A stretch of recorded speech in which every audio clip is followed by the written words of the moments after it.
At kung totoong walang kasalanan si Quiboloy, kusa na silang magpapakita sa aming pagdinig sa Lunes at hindi patago-tago na parang kriminal.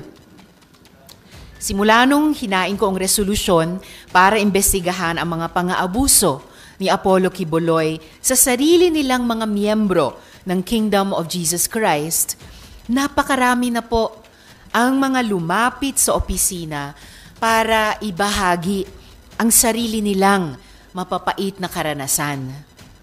Pagkatapos magbigay ng testimonya ni na alias Amanda at alias Jerome sa unang hearing, ay maraming dating mga miyembro ang nabigyan ng lakas ng loob para magsiwalat ng baho ni Quiboloy. Pero sa kabilang dako, dinumog po sila online ng mga alagad ni Quiboloy.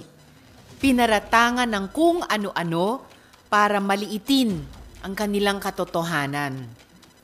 Their identities were even exposed, risking their safety. Mayroon po kaming ebidensya ng pagbabanta kay alias Amanda at alias Jerome at sa iba pang mga balak na mag-witness. Sa katunayan, ang isa sa kanila, kinasing yung karinderya niya ng mga taong nakamotorsiklo. We also have it on good authority that former members of KUJC are being gathered and promised favors in exchange for not cooperating in our Senate investigation. Ang malala, may ibang mga miyembro ng Kingdom na mukhang inutusan na makipag-ugnayan sa opisina ko para magkunwaring tetestigo tungkol sa mga pang-aabuso ng leader nila. Pero ang totoong pakay pala ay pagmukhang walang kwenta ang hearings ng Senado. Ang kapal, di ba? Iyan ba ang utos ni Quiboloy? Iyan ba ang gawain ng isang anak ng Diyos? To anyone trying to spoil our investigation, this is a warning. Huwag ninyong linlangin ang institusyon ng Senado.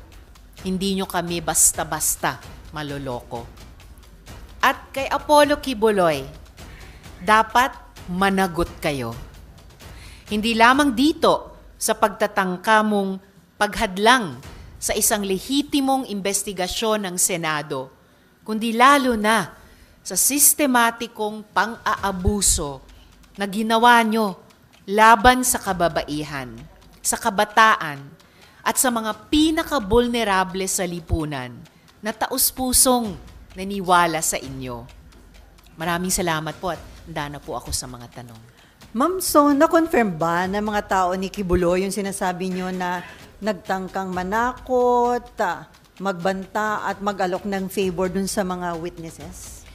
Bali, sinabi po sa amin ni na alias Amanda at alias Jerome yung ganyang mga pag-aatake online, yung ganyang pagkikasing sa isang witness at yung pagtatangka naman ng iba na either umiwas sa pagtetestigo or magkunwaring testigo para lang siraan yung hearing.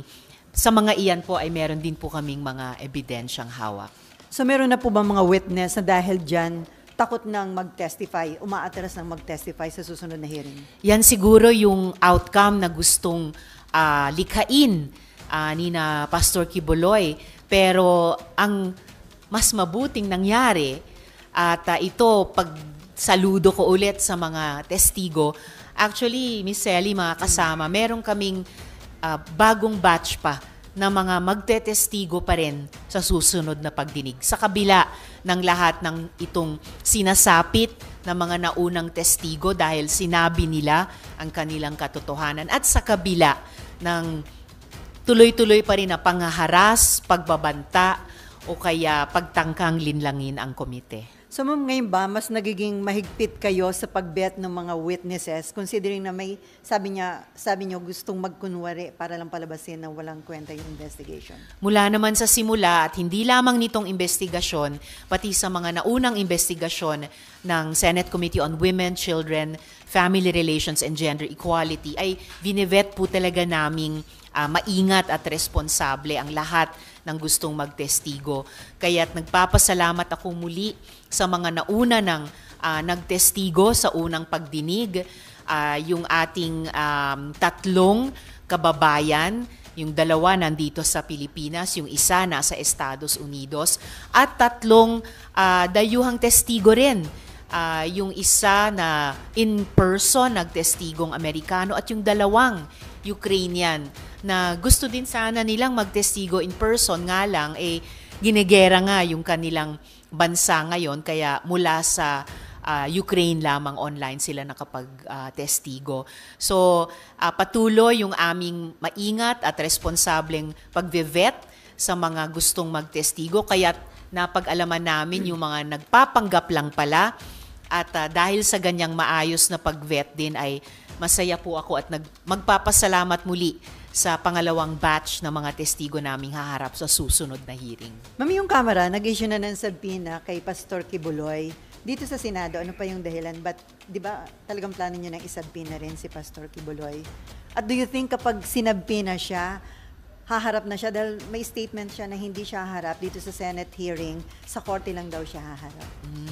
Well, yung pagsubpoena ng House kay Pastor Kibuloy, ayon din sa kanilang rules at bagamat sa ibang paksang investigasyon, at dito sa Senado ay well within din kami, ang aming mga komite, na mag-exercise ng ganyang kapangyarihang magsubpoena, lalo na't kung ang isang inimbita ay hindi lang sa isa, kung hindi sa dalawang imbitasyon ng DEDMA, ng imbitasyon ng komite. So, gaya ng nabanggit ko ay mayroon talagang subpoena ang komite at ni-request ko at nire-request yung usually ministerial lamang na pirma ng Senate President. Yung una nga, Miss Sally, mga kasama, mas maaga sana yung aming susunod na pagdinig. Pero dahil sa iba pang mga pangyayari, sa iba pang mga issue, sa wakas na schedule namin sa susunod na linggo.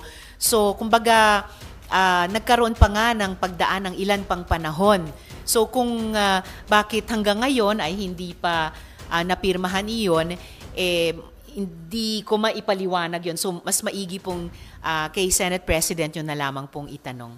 Pero wala naman po na nag-e-effort na pigilan na kayo sa pagpapatuloy dito sa investigation kay Pastor Kibuloy? Wala naman, no? Pero syempre, yung hindi pagharap ng isang pangunahing testigo ay isang pag-delay o kalaunan, pag-obstruct sa investigasyon. Lalo na kung sinabi pa nila na kahit may subpoena, hindi sila haharap, ay mag-ingat po sila dahil kasunod ng subpoena ay may iba pang kapangyarihan ang Senado para i-compel yung pag-appear at pagsagot sa tanong ng isang testigo. So, ma'am, on Monday, second hearing yan, diba? Second hearing po yun. So, mga ilan po yung mga bagong testigo na haharap? Well, abangan nyo na lamang po kung ilan exactly, pero kung pagbabatayan natin yung unang pagdinig na hindi kukulang sa kalahating dosena ang humarap, ay posibleng ganoon din. Basta't dahil sa hindi lamang bilang kundi kalidad ng mga testimonya at affidavit ng mga lumalapit at navivet naming witnesses, buo ang kumpiyansa ko, ng opisina ko at ng aming komite na we are on the right track sa pagbibigay ng plataporma sa mga victim survivors, sabihin ang kanilang katotohanan at hari nawa kalaunan makakuha ng hustisya. Yung sinabi din po ni Pastor Kibuloy na sa korte lang sila haharap. Well, in fact, may at least isang pending kaso na sila ngayon dito sa Pilipinas dahil pending on appeal yung kaso na inihain laban sa kanila sa Davao, dinismiss pero inangat sa DOJ on appeal. At meron na ring investigasyon para sa human trafficking, no less, sa Estados Unidos. Nasa bisa nun, finreeze po ng gobyerno ng Estados Unidos ang mga pag-aari ni Quiboloy doon sa bansang iyon. And in fact, nasa wanted list na po sila ng Federal Bureau of Investigation. So ma'am, kung mabibigo ang inyong committee na mapaharap si Pastor Quiboloy, mahirapan ba kayong bumuo ng committee report sa issue against him? Not at all. At hindi ako nag-aalala kung patuloy na magdi-delay o mag-o-obstruct si Quiboloy sa prosesong ito ng investigasyon in aid of legislation, in aid of justice. Dahil kung tatanggihan nila yung pagkakataong humarap at sagutin ang mga tanong mula sa kanilang panig, makakabuo pa rin kami ng committee report na maging kapaki-pakinabang hindi lamang sa mga investigative authorities natin sa executive na karanasan po namin, Ms. Selly, mga kasama sa mga nakaraang investigasyon habang umaandar pa ang investigasyon at hindi pa nga tapos, ay nag-conduct na rin po sila ng parallel investigation and in some cases, disciplinary action din. So at higit sa lahat, magiging kapaki-pakinabang hari nawa sa mga victim survivors ang committee report na iyon. Okay, Aaron. Yes. Bakit po kailangan ng mga pastor sa Senate investigation, the Senate investigation, hindi po siya court of law? And what in fact, yung nga sabi yung kanina, meron ng ongoing na case sa lower court. And also, yung sa US, sabihin na natin na yes, ongoing yung kaso, pero wala pang schedule na nangyayari kasi wala po silang sapat evidence. Yun din yung halaga nitong investigasyong ito, na tulad nga sa karanasan namin ng pag-inquire sa ibang mga resolusyon, sa pamamagitan ng mga pagdinig ay nakapag-surface ng mga dagdag na testimonya, dagdag na mga ebidensya na nagamit, hindi lang ng executive branch, pati ng mga korte sa kanilang pagdinig ng mga kasong iyon. Hindi rin po lahat ng mga humarap at haharap pang testigo dito sa Senado ay nakapaghain din ng kaso sa korte at gayon din kung under investigation na sa Amerika si Quiboloy para sa human trafficking, bukod po sa ating expanded Anti-Trafficking in Persons Act, lumalabas sa unang hearing pa lang na very probable may iba pang mga batas ang ating republika na masasabing affected or affect this case. Tulad ng anti-rape law, yung special protection for children law, yung mga batas natin laban sa pang-aabuso sa mga bata at iba pa. Also, sa mga witnesses, did you look into their background? Bakit po sila, like for the case of yung naunang dalawang nagbigay ng kaya? Yes po, sa testimonya o affidavit ng iilan sa kanila, ikunento nila yung buong kwento actually mula sa simula at katapusan. Paano at bakit sila naging kasapi or ang kanilang buong pamilya naging mga kasapi ng kingdom, kung anong naranasan nila sa loob, yung mabuti sa simula na nauwi sa maraming masasama sa huli, at na para sa ilan sa kanila, yun ang naging dahilan ng pagtitiwalag nila. And nakwento din nila with all candor, in a way, yung back and forth nung life story nila kaugnay ng kingdom at ni Quiboloy. Yung at least isa, kababayan natin na nasa ibang bansa na bumalik pa nga siya at a certain point. Itinanong sa kanya, bakit nga binyagan nyo pa yung susunod yung anak doon sa kingdom. At kwento nila kung paano nila talaga sinubukan bigyan ng pagkakataon dahil sa kanilang pananampalataya o personal din na pananalig kay Quiboloy. Ngunit sa huli, sa mga sumunod pa na mga heartache o heartbreak doon ay talagang tumiwalag na. At ngayon nga ay tumutulong sa iba pang mga victim survivor na gustong magsalita na sabihin ang kanilang katotohanan. Pero natanong niyo ba if they fully know of what it takes to be isang alagad ng simbahan or tao ng simbahan? In fact, naging bahagi ng kwentong buhay nila iyon, at least sa kanilang testimonya at affidavit, kung ano yung mga pinaniwalaan nila nung simula, tungkol hindi lang sa kingdom, pero tungkol kay Kibuloy. At siguro, kaya din katumbas niyan yung hindi lang frustration, pero heartbreak, horror, pagtutol, dahil kabaliktad sa mga itinuro sa kanilang mga paniniwala ay napakasaklap ng natanggap nilang pagtrato sa kamay mismo ni Kibuloy. Kasi sa simbahan, pag pumapasok ka, very social violence, pag pumasok ka doon, there are certain rules na kailangan ganito, naiintindihan mo. I presume na intindihan nila dahil sila po ay ginawang at tinanggap bilang ganap na miyembro. Bakit sila? Natanggal na. I don't think any of them ay tinanggal bago sila tumiwalag. Dahil sila nga po ay sa kanilang mga testimonya at affidavit, nagkwento ng mga kasuklam-suklam na naranasan nila na naging dahilan ng kanilang disenchantment kay Kibuloy at o sa kingdom mismo.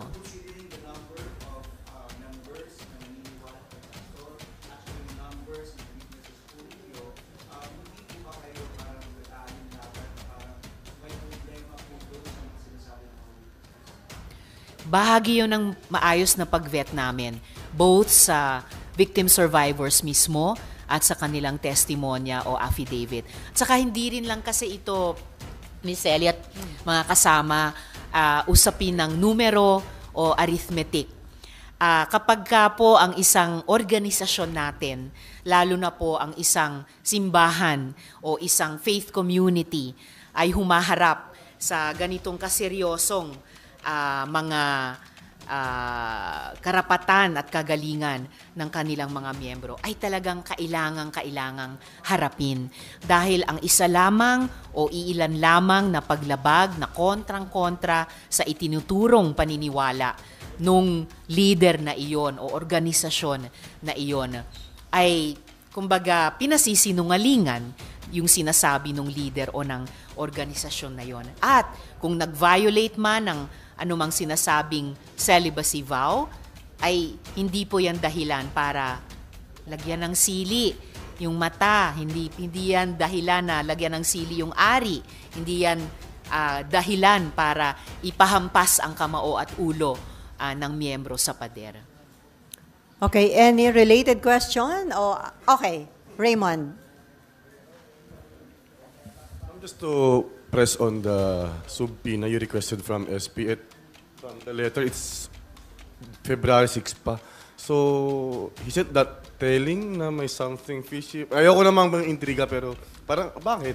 Pero ano ba yung regular usually pag nag-subpoena? Di ba parang minsan ang bilis-bilis mapirmahan, kinabukasan, ano kaya, right there and then. Pero bakit yung request for subpoena versus Kibuloy ay parang medyo na-dribble?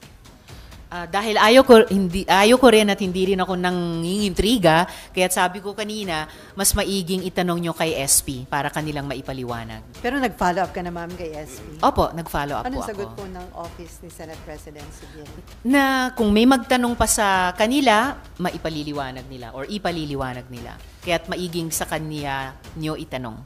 Pero personally, hindi, di ba nagkikita naman kayo sa session hall, hindi nyo na panatanong kay SP Subiri? What's keeping him delaying? Tinanong ko nga po at iyan nga po ang sagot niya sa akin para din po sa inyo. Ipaliliwanag niya sa inyo kapag tinanong nyo sa kanya. So, hindi pinaliwanag sa inyo, ma'am? Kasi para sa akin nga, gaya ng sinabi nyo rin, ministerial naman ito eh. Lahat ng mga, or halos lahat yata, ng mga naunang subpoena at request for subpoena, all ministerially pinirmahan.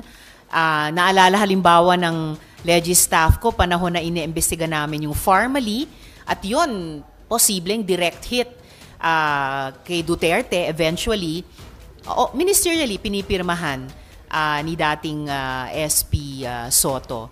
So, pero dahil nga, hindi rin ako intrigera, paunlakan nyo yung sinabi ni SP sa akin na kapag tinanong nyo, ay ipaliliwanag niya sa inyo. So we're just wondering, nung magtanong Yes. kayo, ba't hindi pinaliwanag, ma'am, sa inyo?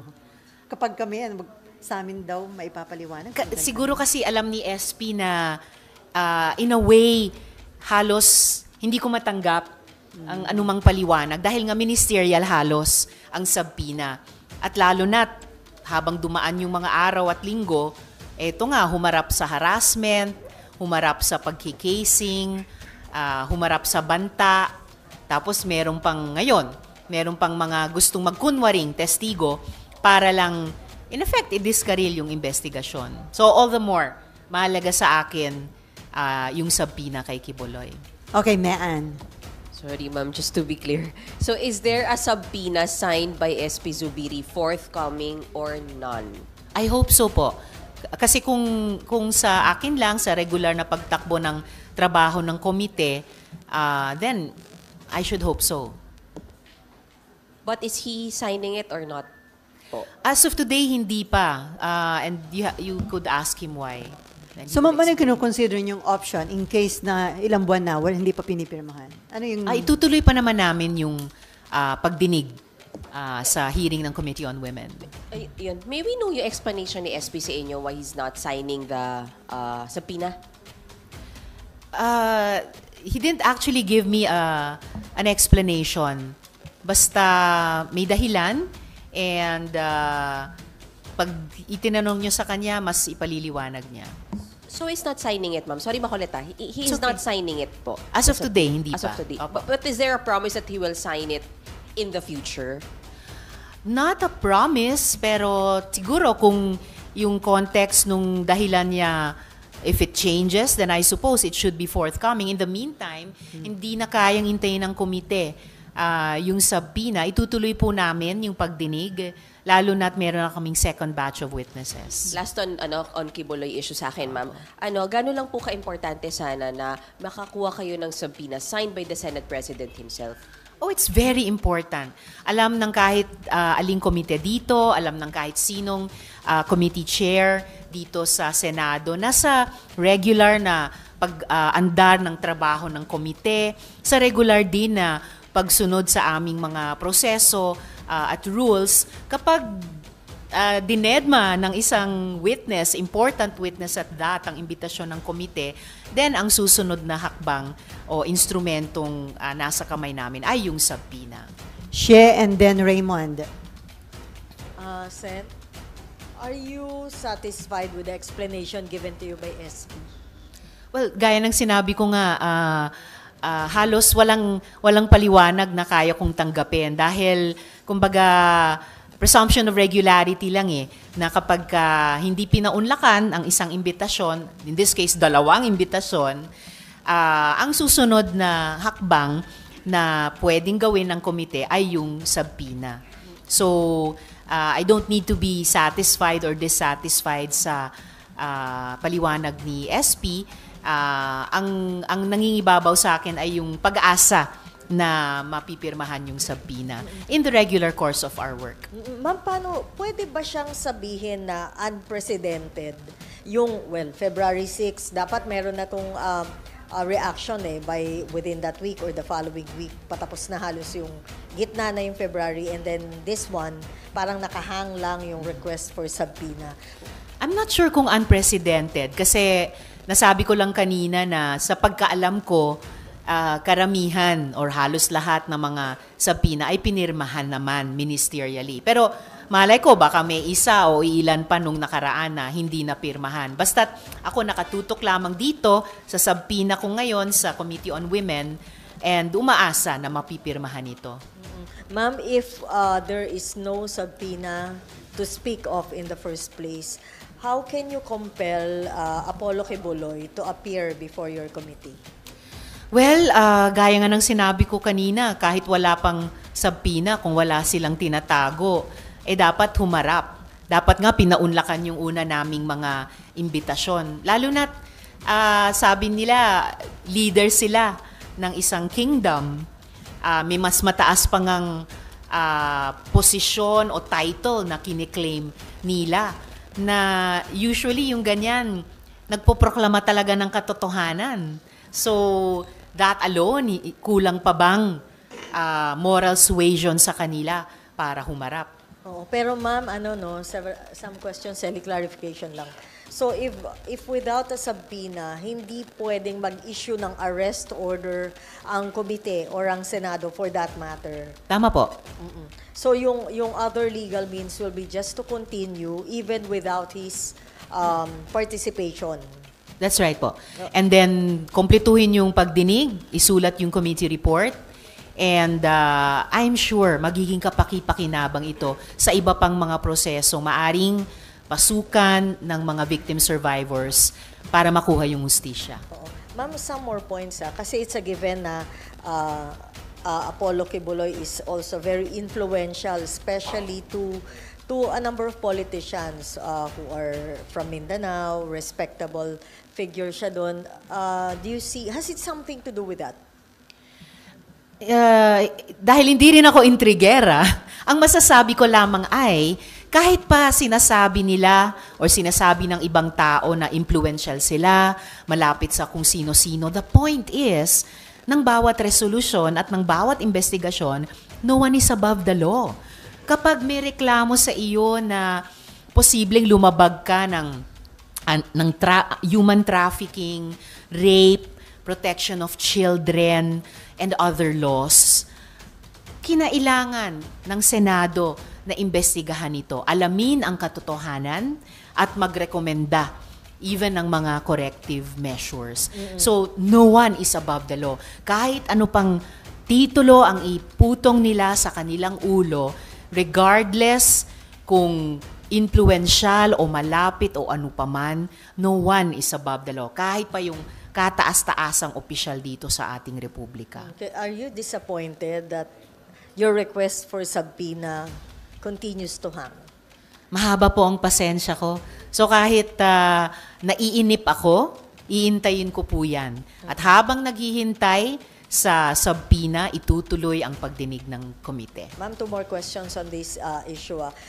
After kasi na in-issue nyo yung challenge for Kibuloy to appear before your committee, he issued a video statement and he said that you disrespected him and somehow, nakalimutan ko yung word, but it's more of like a kangaroo court na hindi naman siya binigyan talaga ng chance or hindi rin siya nirespeto at all and never siya mag-a-appear sa committee ninyo and in that video statement, ang sabi niya, if you really have the evidence, help these people, file charges in court and I will face you in court.